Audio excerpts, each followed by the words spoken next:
আচ্ছা ভাই, আমার একটা কথা বলতো, আপনার লগেও কি এমন ঘটনা ঘটে যেটা আমার লগে ঘটে? এই ধরেন এক্সাম্পল, আপনার সময়টা এখন খুব খারাপ যাচ্ছে, আপনার হাতে এখন তেমন একটা টাকা পয়সা নাই, আপনি একটা জায়গায় হাঁটতে বের হয়েছেন, তখন পাশে একটা দোকানে দেখেন ডিসপ্লে করা একটা সুন্দর একটা জামা। ওই ড্রেসটা দেখে, মানে ওই জামাটা দেখে আপনার খুব পছন্দ হয়েছে, আপনার মনে হচ্ছে এখন এটাকে কিনে ফেলি। বাট আপনার যখন মনে পড়ে আরে আমার তো এখন হাতে টাকা পয়সা তেমন একটা ভালো নাই, আমি এটা এখন কিনবো না। তো যখন একটা সময় কি আপনার হাতে টাকা পয়সা আসে, তখন আপনি ওই দোকানের সামনে আপনার পছন্দের ডিসপ্লে করা ড্রেসটা দেখেন না। তখন আপনার সাধ্য আছে, বাট স্বাদটা আর নাই। হ্যাঁ ভাই, এটাকেই বলে মনে হয় মধ্যবিত্ত।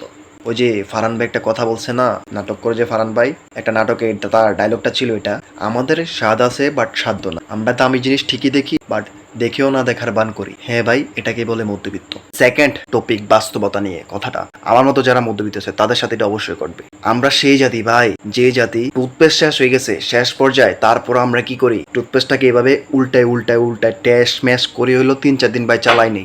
কি ভাই, চালানি না, 3-4 দিন চালাইনি, শেষ হয়ে গেছে, তারপরও একবারে ঠেলাঠুলা দিয়ে হইলো ভাই বের করে চালাই দিই, সমস্যা নাই। আর আমাদের শ্যাম্পুর বোতল শেষ হয়ে গেছে, শ্যাম্পুতে আমরা পানি ঢুকাই, লাড়া টাড়া দিই, আরও 2-3 দিন এভাবে চালাই দিই। ভাই এটাকে আপনি কৃপণতা বলবেন না, ঠিক আছে? এটাকে আপনি কৃপণতা বলবেন না, এটা এটা হচ্ছে ভাই আমাদের লাইফস্টাইল, এটা আমাদের বাঙালি জাতির লাইফস্টাইল, মধ্যবিত্তদের লাইফস্টাইল বলতে পারে। ভাই এই জিনিসটা আপনি খেয়াল করেন, আমরা লাইফে অনেক সময় বলি রে, আমাদের যদি অনেক টাকা থাকতো না, আমরা এইভাবে লাইফ স্টাইলটা গেইন করতে পারতাম, যে ওর মতো লাইফটা উপভোগ করতে পারতাম, বা এটা করতাম সেটা করতাম, বাড়ি গাড়ি থাকলে বা এটা সেটা থাকলে, বা টাকা পয়সা থাকলে থাকে না আমাদের মাথার ভিতরে অনেক ধরনের চিন্তা ভাবনা, আমরা এইভাবে লাইফ লিড করতাম বা এটা এটা করতাম, জীবনে অনেক কিছু করতাম, টাকা থাকলে অনেক সুখ মনে হয়, টাকাই মানে হচ্ছে মানুষের অনেক সুখ।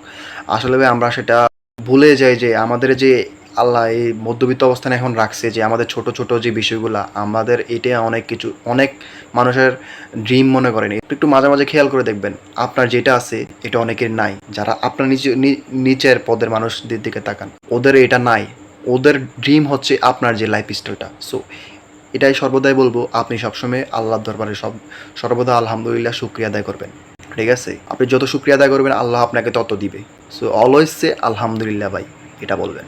পরিস্থিতি যেমনই হোক ভাই, আপনার মুখে হাসিটা অলওয়েজ রাখবেন। হাসিটা হচ্ছে আপনার লাইফের শক্তি। আপনার লাইফে এমনও ঘটনা ঘটবে, লাইফকে ডেভেলপ করার জন্য, আপনি লাইফে উপর দিকে ওঠার জন্য আপনি কোনো একটা কিছু করতে চাচ্ছেন। হ্যাঁ, আপনার মনে হচ্ছে যে এটা করলে আমার লাইফে অনেক উপরে উঠতে পারবো, আমার লাইফে সফলতা অনেকটা এগিয়ে যাবে। বাট আপনার আশেপাশে অনেক মানুষ আছে, যেটা আপনজন বলতে পারেন বা দূরের মানুষ বলতে পারেন, তারা আপনাকে এমন এমন কথা বলবে যেটা আপনি শুনে আপনার ডিমোটিভেট হয়ে যাবেন, আপনার এটা করার জন্য আর আগ্রহ হারাই ফেলবেন। কারো কথা কান না দিয়ে আপনার লক্ষ্যে আপনি পৌঁছে যান। আপনার কাছে যেটা ভালো মনে হবে, আপনার কাছে যেটা সঠিক মনে হবে, না আমার এইভাবে চললে আমার লাইফে উন্নতি হবে, এইভাবে চললে আমার লাইফটা গ্রো হবে, আপনি ওইটাই করবেন। আপনি আগে আপনি নিজেকে ভালোবাসতে পারলে ভাই, আপনার লাইফের সব অ্যাচিভমেন্ট আপনি গ্রহণ করতে পারবেন। সো সব কথার এক কথা, লাইফে কখনো হাল ছাড়া যাবে না, ঠিক আছে?